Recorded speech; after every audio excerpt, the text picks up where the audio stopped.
আসসালামু আলাইকুম ওয়া রাহমাতুল্লাহ। প্রিয় ভাই ও বোনেরা, আজকের ভিডিওতে আমরা জানব ওযু ভাঙার কারণগুলো কি কি। আমরা অনেক সময় ওযু করি, কিন্তু কোন কারণে ওযু ভেঙে যায় তা সঠিকভাবে জানি না। তাই আজকে সহজ ভাষায় পরিষ্কারভাবে সব বিষয় আলোচনা করব। ইনশাআল্লাহ ভিডিওটি শেষ পর্যন্ত দেখবেন। প্রথম কারণ, পায়খানা বা প্রস্রাব করা, অর্থাৎ শরীরের সামনের বা পেছনের রাস্তা দিয়ে কোনো কিছু বের হলে ওযু ভেঙে যায়। দ্বিতীয় কারণ, বায়ু নির্গত হওয়া, অর্থাৎ পেট থেকে গ্যাস বের হলে ওযু ভেঙে যাবে। তৃতীয় কারণ, রক্ত, পুঁজ বা বমি বের হওয়া। অনেক আলেমের মতে বেশি পরিমাণে হলে, বিশেষ করে যদি তা প্রবাহিত হয়, তাহলে ওযু নষ্ট হয়। চতুর্থ কারণ, মুখ ভরে বমি করা।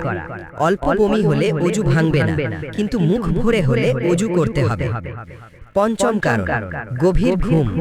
যদি এমন ভাবে ঘুমিয়ে পড়েন যে শরীরের নিয়ন্ত্রণ থাকে না, তাহলে ওযু ভেঙে যাবে। তবে বসে হালকা তন্দ্রা গেলে ওযু ভাঙে না। ষষ্ঠ কারণ, নামাজের মধ্যে উচ্চস্বরে হাসা। প্রাপ্তবয়স্ক ব্যক্তি নামাজের ভিতরে জোরে হাসলে তার ওযু ভেঙে যায় এবং নামাজও নষ্ট হয়।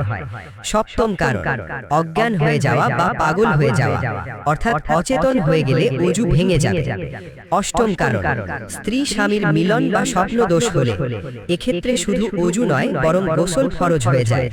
মনে রাখবেন, নারী পুরুষ একে অপরকে স্পর্শ করলে ওযু ভাঙবে কিনা এ বিষয়ে মাযহাব ভেদে মতভেদ রয়েছে, তাই নিজের মাযহাব অনুযায়ী আমল করবেন। প্রিয় দর্শক, ওযু নামাজের চাবিকাঠি, তাই ওযু ভাঙার কারণগুলো জানা আমাদের জন্য খুবই গুরুত্বপূর্ণ। ভিডিওটি ভালো লাগলে লাইক, কমেন্ট ও শেয়ার করবেন। আর এমন ইসলামিক ভিডিও পেতে আমাদের চ্যানেলটি সাবস্ক্রাইব করতে ভুলবেন না। আল্লাহ হাফেজ।